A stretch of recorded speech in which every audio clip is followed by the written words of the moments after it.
Phantom Manor. Effectivement, nous avons un invité très spécial parmi nous ce soir, qui est venu directement des États-Unis. C'est d'ailleurs la raison pour laquelle je vais continuer en anglais. We have a very special guest with us today who will be talking to us about the reimagining of Phantom Manor. Ladies and gentlemen, please welcome Tom Fitzgerald, who's the Portfolio Creative Executive at Walt Disney Imagineering.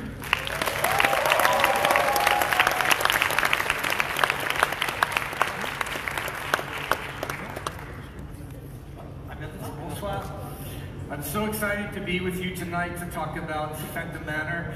Our Imagineering teams have been dying to share what we've been up to inside the manor. I think you've already seen a taste of what's to come. For the first time, the Phantom Manor show will be presented in French and English, with the English performed by the late great Vincent Price. It's something that the fans have been asking for years, and we're excited to finally be able to bring that performance back into Phantom Manor. I don't know how many Phantom Manor fans there are out here. Some? Me too. When I was growing up, Halloween was always my favorite holiday. I loved going to haunted houses, and when I heard that Walt Disney was creating a haunted mansion, I could not wait to see it. And in 1969, which was the year it opened, I went to see it as a small child, of course. And years later, I had the fun of working the Haunted Mansion attraction at Walt Disney World. I know, it's a long time ago. I'm the aging man now.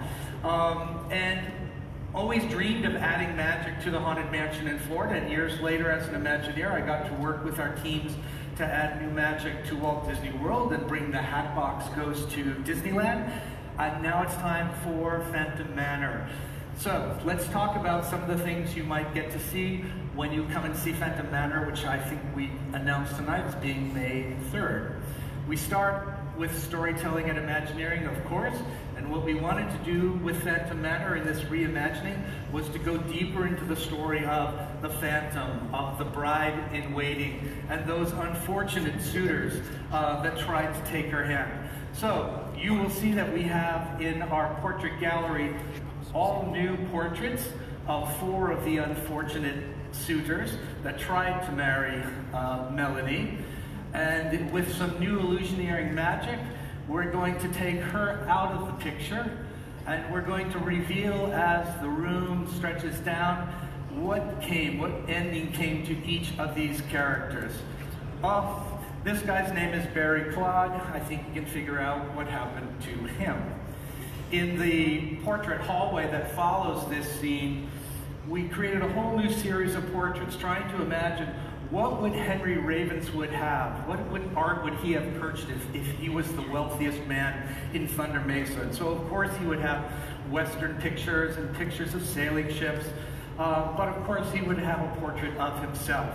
And one of the things that guests will learn in Phantom Manor when it reopens is that Henry Ravenswood is the Phantom. He is the father of Melanie. No man was ever good enough for his daughter.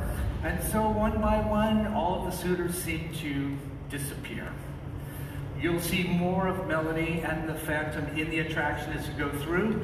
You know this as the load scene of the attraction. It's been brought to life in this beautiful color scene now, and Melanie is now standing at the top of the stairs, staring out into the storm, looking for what to be determined. The music room that you know now features wreaths of all of the suitors who passed away. There's new animation of the Phantom playing a very minor chord version of the Wedding March. Madame Leota, that you know, has been reimagined through it's the original footage of Madame Leota, but we've used some new Imagineering techniques to make her more lifelike than ever. In the boudoir, the Phantom is always lurking behind Melanie, and now in the mirror you will see mysteriously he's lurking behind Melanie.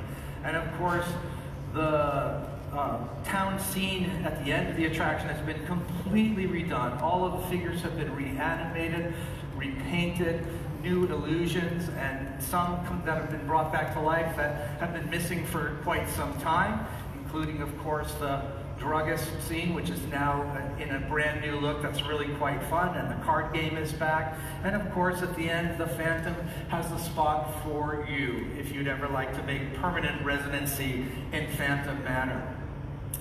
At the end of our story, we're going to see that all of those suitors have been walled up in the mausoleum of the manor, but Barry, who you saw earlier, just can't help himself. He still wants to marry Melanie, and so he has burst through his mausoleum with the ring, hoping to take her back. Of course, Melanie, who's been trapped in the mansion all of these years, has perhaps gone a bit stir-crazy, you might say. And so in the final scene of the attraction now, she is going to reach out to you to see if you might want to marry her. Will you marry me? Et toi, veux-tu m'épouser? It's up to you to decide if you really want to do it. On the outside, everything at Phantom Manor has been completely rebuilt. I mean, to have something that looks like it's dilapidated and yet be brand new takes a lot of skills of our Imagineering team. And some of you may have realized we also added a gazebo for entertainment to do meet and greets. And I think even right now, Mickey is out there in his Phantom attire for the guests, which is great to have a space with Jack Skellington and other characters throughout the year to now have a place for photo ops with you. Of course, something like this takes a lot of people. Hundreds of people worked on Phantom Manor to bring it back to life. We're excited to show this to you starting May 3rd. You'll see much of what you've loved forever, but some new special effects and ghostly magic that we hope you'll enjoy. And we'll look forward to sharing that with you soon. So thank you so much.